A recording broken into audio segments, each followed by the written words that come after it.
ওসমানী হাসপাতালে দুর্নীতি, দুদকের অভিযানে ধরা পড়ল নানা অনিয়ম।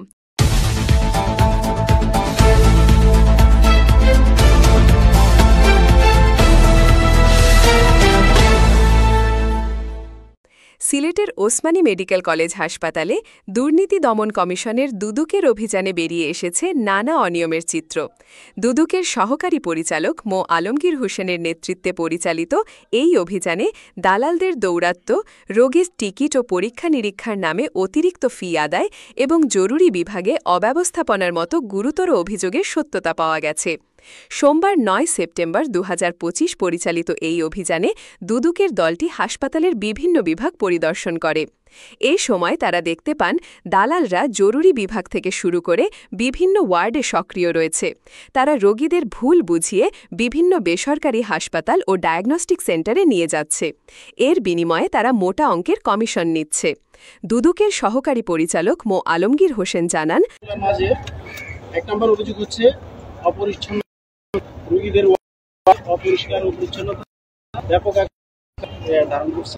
এই বিষয়টা আমরা হচ্ছে সরেজমিনে পরিদর্শন করে আমরা দেখলাম যে রোগীদের যে ওয়ার্ডের যে টয়লেটগুলো খুবই নিম্নমানের।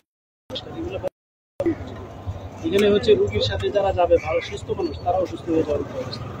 তারপরেও আজকে আমরা আসছি এই খবরটা শুনে ওরা দেখলাম পরিষ্কার করতেছে আর কি, তারা কাজ করতেছে। তারপরে হচ্ছে আউটসোর্সিং এর বিষয়টা দেখে হচ্ছে সৌদি সিকিউরিটি আর কি, তারা যে কাজটা এখানে হচ্ছে গরিব ওই যে পরিষ্কার পরিচ্ছন্ন যারা করে, তারা ওই যে বিভিন্ন ধরনের খেটে খাওয়া কাজ করে, এগুলো করে এদেরকে হচ্ছে গত ৩ মাস যাবত কোনো টাকা দেওয়া হচ্ছে না, টাকা আটকায় রাখে। ওরা যেটা করে বললো যে টাকা আটকায় রাখে, এভাবে ৩ মাস ৪ মাস ৬ মাস টাকা আটকায় রাখে। আটকায় রাখার পরে ওদের কাছে নেই, যেমন মাসে যদি ওদের ৮০,০০০ টাকা ওদেরকে দেয় ৫০,০০০ টাকা, ৩০,০০০ টাকা রেখে দেয়। এটা বিষয় আমরা কতজন আসলে এই আউটসোর্সিং এর এইখানে হাসপাতালে আউটসোর্সিং মনে করেন ২৬২ জন ২৬২ জন আউটসোর্সিং এর মানুষ, তাদের গত ৩ মাস যাবত কোনো বেতন দেওয়া হচ্ছে না। যেটা করে ৩-৪ মাস পরে তারা বলবে তাদেরকে বেতন দিব, কিন্তু পার্সেন্টেজ দিতে হবে। এই গরিব মানুষ যারা আছে খেটে খায় ওদের দিতে হয়। আর এদেরকে যে এই যে 3 মাস 4 মাস 6 মাস টাকা দিচ্ছে না, ওরা কিন্তু মানবতার জীবনযাপন করতেছে। এবং এরা প্রয়োজনে কি করে বিভিন্ন রোগীদের আত্মীয় স্বজনের কাছে হাত পাতে, টাকা দেন, ঘুরতে দিব না, পরিষ্কার করবো না, এই কাজগুলো করে। ওদেরকে বেতন দেয় না, ওরা কি করবে?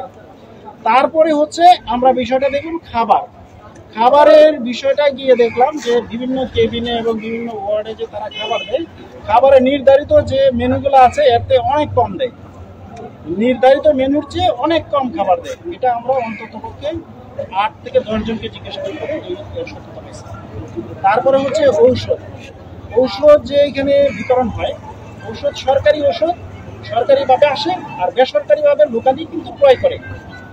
গত মাসেও আমরা দেখলাম লোকালিভাবে ওষুধ ক্রয় করছে, বেসরকারি ওষুধ এই মাসেও ক্রয় করছে, কিন্তু রুগীরা গেলে পরে বলে যে না বেসরকারি ওষুধ, বেসরকারিভাবে যে ওষুধটা ক্রয় করা হয় এই ওষুধটা নাই, সাপ্লাই ওরা দেয় না। এবং আজকেও কোনো বেসরকারি ওষুধের সাপ্লাই আমরা দেখি নাই, কিন্তু প্রতি মাসে বেসরকারি ওষুধ কিন্তু ক্রয় করতেছে। তারপরে হচ্ছে সরকারি ওষুধের ক্ষেত্রে দেখা যায় যে দেখা গেল ৫-৬টা ওষুধ দেখলো ডাক্তারে, এইখানে হচ্ছে সবগুলো ওষুধেই কিন্তু তারা মাইনাস করতে পারে, মাইনাস করার সিস্টেম আছে।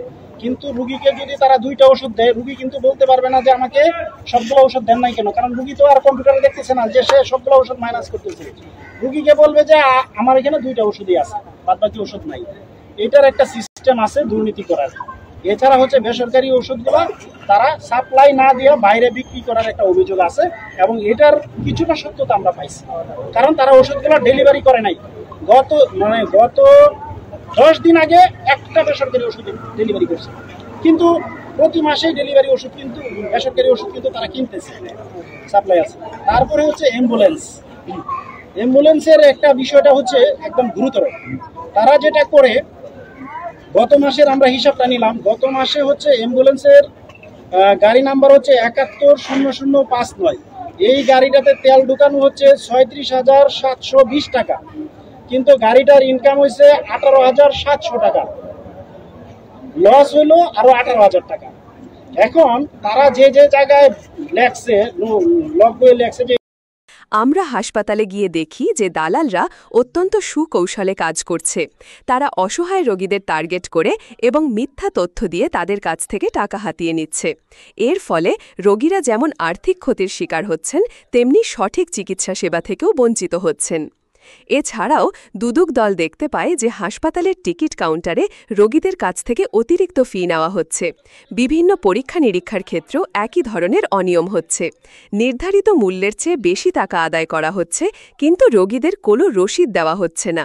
আপনাদের যেদিন কেবিনে ঢুকছেন এই দিন কি আপনারা হচ্ছে দুধ পাইছিলেন 200 মিলিলিটার, পাউরুটি 500 গ্রাম পাইছিলেন, আচ্ছা ডিম পাইছিলেন 2টা, কলা 5টা পাইছিলেন, জুস 2টা পাইছিলেন, রসুন পাইছেন, লেক্সাস বিস্কুট 2টা,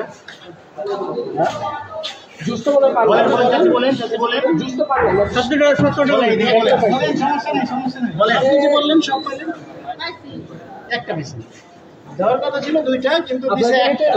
ভয় পাওয়ার কিছু নাই, আপনারা যে সেবা পাবেন এরকম ভয় পাই না। এক খোলামেলা বলেন। আচ্ছা আর ডিম কি একটা পাইছেন? 2টা, কিন্তু হচ্ছে দুধ একটা পাইছেন না, জুস একটা পাইছেন। আচ্ছা নাম ঠিক আছে। অন্যান্য অনিয়মের মধ্যে রয়েছে জরুরি বিভাগের রোগীদের সময় মতো চিকিৎসা দেওয়া হচ্ছে না। অনেক সময় রোগীদের দীর্ঘক্ষণ অপেক্ষা করতে হচ্ছে। কিছু চিকিৎসক অপ্রয়োজনীয় পরীক্ষা নিরীক্ষা লিখে দিয়ে রোগীদের হয়রানি করছেন। এর ফলে রোগীরা অতিরিক্ত অর্থ খরচ করতে বাধ্য হচ্ছেন।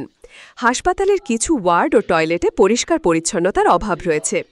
দুদকের সহকারী পরিচালক জানান, এসব অনিয়মের বিষয়ে তারা একটি প্রতিবেদন তৈরি করে ঊর্ধ্বতন কর্তৃপক্ষের কাছে জমা দেবেন। একই সঙ্গে জড়িতদের বিরুদ্ধে আইনানুগ ব্যবস্থারও সুপারিশ করা হবে। ওসমানী হাসপাতালে দুর্নীতির এই চিত্র সামনে আসায় সাধারণ মানুষের মধ্যে ক্ষোভের সৃষ্টি হয়েছে। তারা দ্রুত এসব অনিয়ম বন্ধ করে দোষীদের দৃষ্টান্তমূলক শাস্তির দাবি জানিয়েছেন।